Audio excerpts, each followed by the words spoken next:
오전 12시 많은 참여 바랍니다. 자, 뉴욕 증시 상승세를 계속 타고 있는데요. 현지 분위기는 어떤지 알아보겠습니다. 김한희 특파원, 안녕하십니까? 네, 안녕하세요. 네, 자, 이날 다우지수를 중심으로 다시 한번 상승세를 이어가고 있는 뉴욕 증시입니다. 세부적으로 어떠한 움직임들이 있었나요? 네, 뉴욕 증시가 월가 출신 새 정부 재무장관에 대한 기대감으로 크게 상승하면서 한 주를 시작했습니다. 끝난 줄 알았던 트럼프 랠리가 다시 재개된 모습이었는데요. 새로 지명된 재무장관이 트럼프의 관세와 무역정책 등의 완급 조절을 해낼 것이라는 기대감이 반영된 것으로 풀이됩니다. 뉴욕 증권거래소에서 다우존스 30산업평균지수는 전 거래일 대비 0.99% 올랐는데 4일 연속 상승세를 이어가며 사상 최고치를 또 경신했습니다. S&P 500 지수는 0.3% 상승했고 나스닥 지수는 0.27% 올랐는데요. 특히 중소형주의주의 러셀 2000 지수는 1.47% 상승하며 사상 최고치를 기록했습니다. 오늘 시장은 경제지표 부재 속에 재무장관 지명 소식에 주목했는데요.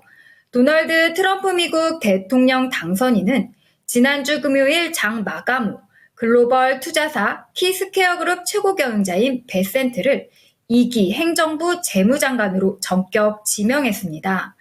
베센트는 1991년부터 2000년까지 헤지펀드 거물이자 미국 민주당 돈줄인 조지 소로스의 소로스 펀드 매니저먼트에서 근무했고 2015년 키스퀘어 그룹을 창업한 인물입니다. 월가 베테랑 투자자로 꼽히는 베센트는 시장에 대한 이해도가 높아 안정적인 인물로 통합니다. 특히 트럼프의 보호무역주의에는 온건하고 점진적인 모습을 보일 것이라는 기대가 나오는데요.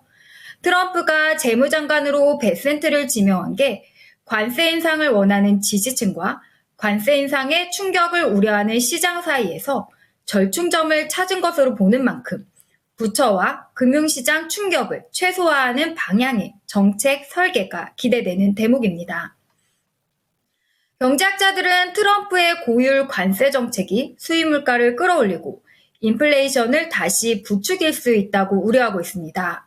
이에 따라 국제금리와 달러 가치가 그동안 치솟았는데 만약 베센트 지명자가 견제하다면 다시 안정화될 수 있습니다.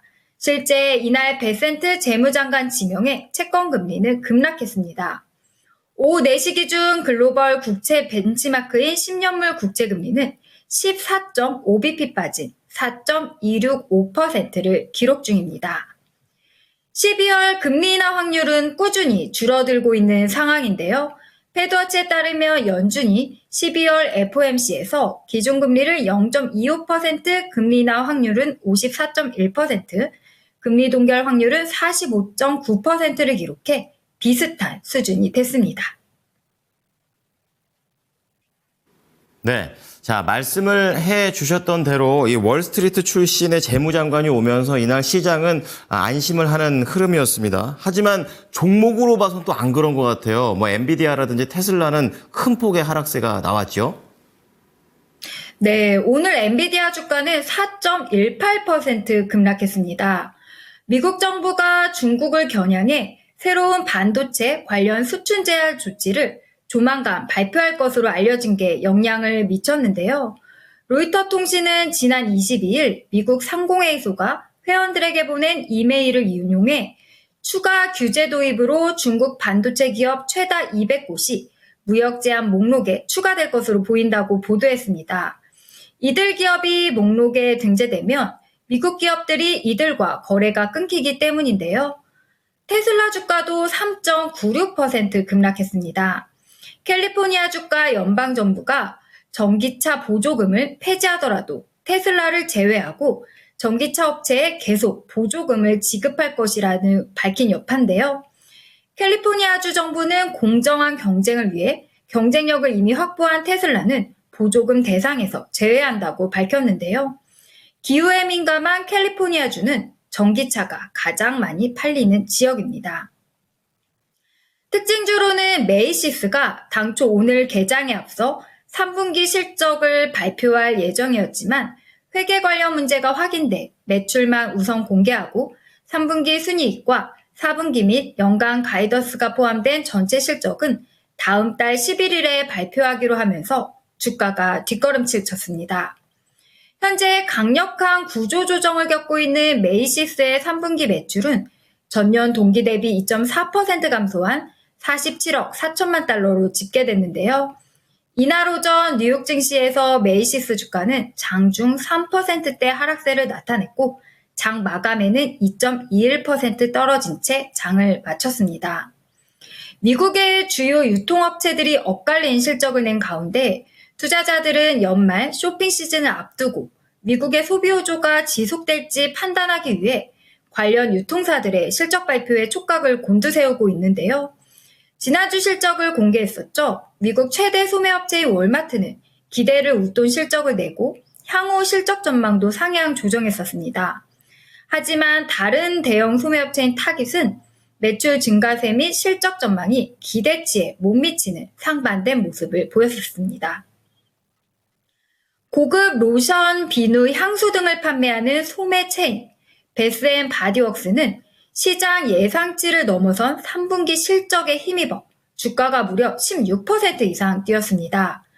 미국 개인 투자자들이 선호하는 금융거래 플랫폼 로빈후드도 월가 분석가들이 잇따라 트럼프 이기 수혜주로 평가하면서 연일 고공행진하고 있는데요. 이날은 투자은행 모건 스탠리가 로빈후드 투자 등급을 동일 비중에서 비중 확대로 상향 조정하면서 주가가 3.27% 상승했습니다.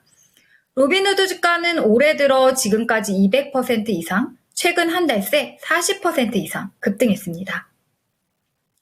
이제 내일 일정 살펴보겠습니다. 내일은 연방공개시장위원회 11월 의사록이 공개됩니다. 트럼프 당선이 확정된 6일에 시작해 7일까지 이어진 FOMC에서 연준이 어떤 논의를 이어갔을지 주목됩니다. 지표로는 10월 컨퍼런스 보드 소비자 신뢰지수, 10월 신규 주택 판매, 9월 S&P 케이스실러 주택가격지수, 11월 리치먼드 여는 제조업 지수가 발표되고요. 실적으로는 델 테크놀로지, 오토데스크, 베스트바이, 크라우드 스트라이크, HP 등이 공개됩니다. 네, 말씀해 주신 내용들 잘 참고해 보도록 하겠습니다. 감사합니다. 네, 감사합니다. 지금까지 모닝인 뉴욕이었습니다.